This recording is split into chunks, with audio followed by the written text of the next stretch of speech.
പ്രിയമുള്ളവരെ, ഞാൻ കുറ്റിച്ചൽ വിജയകുമാറാണ്. ഇന്ന് തിരുവനന്തപുരത്ത് എനിക്കൊരു ആവശ്യമായി പോകേണ്ടതുണ്ടായിരുന്നു. നമ്മുടെ പടിഞ്ഞാറക്കോട്ട അവിടെ നിൽക്കുന്ന സമയത്ത് ഒരു കെട്ടിടം കണ്ടു.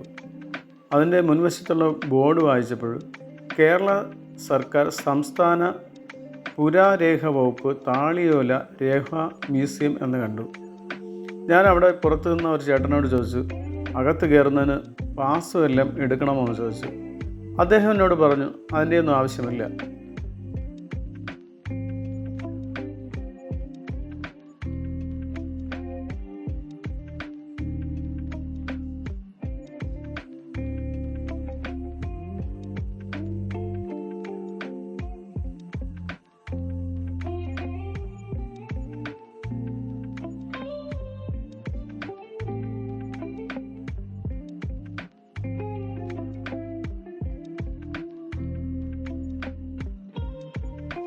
ഞാൻ മ്യൂസിയത്തിനകത്തേക്ക് കയറി. കണ്ടപ്പോൾ എനിക്ക് വലിയ കൗതുകം തോന്നി. കാരണം മറ്റൊന്നുമല്ല, തിരുവനന്തപുരത്താണ് ഞാൻ താമസിക്കുന്നതെങ്കിലും അത് എൻ്റെ നാട് കുറ്റിച്ചലാണ്. തിരുവനന്തപുരം ജില്ലയിലെ കാട്ടാക്കട താലൂക്കിൽ കുറ്റിച്ചൽ എന്ന സ്ഥലമാണ്. പക്ഷേ നമ്മൾ തിരുവനന്തപുരത്താണെങ്കിൽ പോലും ഇങ്ങനൊരു മ്യൂസിയത്തെക്കുറിച്ച് ശരിക്കും പറഞ്ഞാൽ എനിക്കൊരു അറിവില്ലായിരുന്നു, അജ്ഞതയായിരുന്നു. അതിനകത്തേക്ക് കയറിയപ്പോഴാണ് ഞാൻ അല്പസമയം നിന്നപ്പോൾ കാര്യങ്ങൾ വിശദീകരിക്കാനായിട്ട് ഒരു ഗൈഡ് കൂടി എന്നോടൊപ്പം കടന്നു വന്നു. അവർ ഓരോ കാര്യങ്ങളും വിശദമായി പറഞ്ഞു തന്നു. അതിനകത്ത് കയറുമ്പോൾ തന്നെ നമുക്ക് അല്പം കൂടെ വിശദമാക്കുവാനുള്ള വീഡിയോ അവർ തന്നെ പ്ലേ ചെയ്ത് എനിക്ക് കാണിച്ചു തന്നു. ഓരോ കാര്യങ്ങളെക്കുറിച്ചും അവർ വിവരിച്ച് പറഞ്ഞുകൊണ്ടിരുന്നു. അതെനിക്കൊരു പുതിയ അനുഭവമായിരുന്നു.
എട്ട് ഗാലറികളാണ് ഇവിടെ ഉള്ളത്.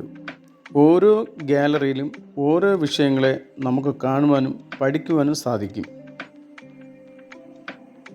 അത് അവിടെ സന്ദർശിക്കുന്ന ഓരോ വ്യക്തികൾക്കും മനസ്സിലാകും.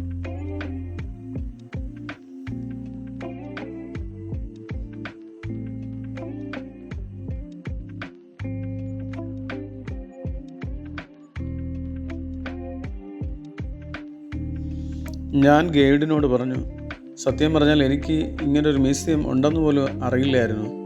എനിക്ക് ഈ കാര്യങ്ങളൊന്ന് വിശദീകരിച്ച് തരുമോ എന്ന് ചോദിച്ചു. അപ്പോഴവർ കുറച്ച് കാര്യങ്ങൾ എനിക്ക് പറഞ്ഞു. 300 കൊല്ലത്തിന് മുമ്പ് നായർ തറവാടികളുടെ താവളമായിരുന്നു ഇവിടം. അതിനുശേഷം തിരുവിതാംകൂറിൻ്റെ ജയിലായിരുന്നു.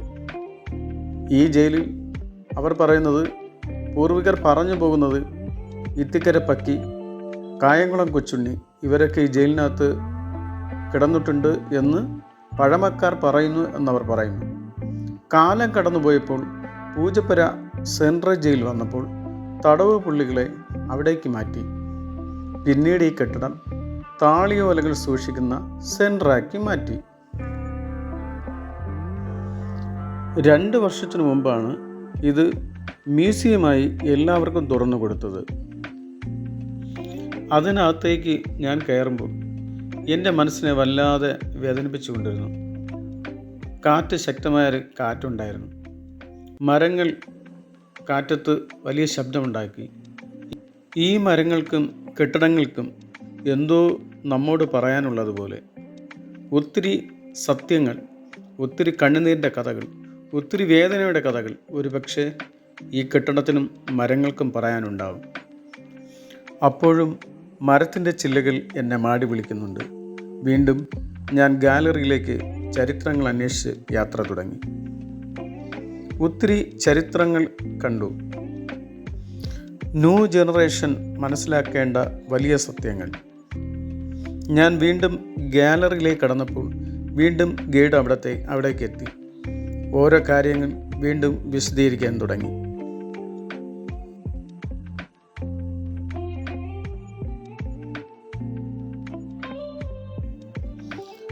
പ്രാചീന ലിപികളായ ബ്രാഹ്മൺ ലിപി, വട്ടെഴുത്ത്, കോലെഴുത്ത്, മലയാണ്മ, തമിഴ് എന്നിവയിലൂടെ ഭാഷയുടെ പരിണാമത്തിന് നമുക്കവിടെ കാണുവാൻ കഴിയും.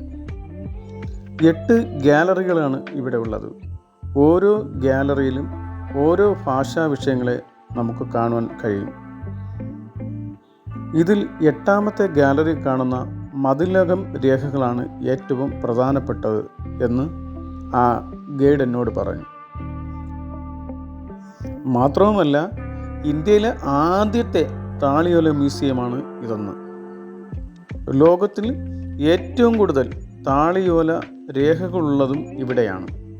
ഏകദേശം 1.5 കോടിയോളം താളിയോല രേഖകളാണ് ഇവിടെ ഉള്ളതെന്നാണ് പറയുന്നത്.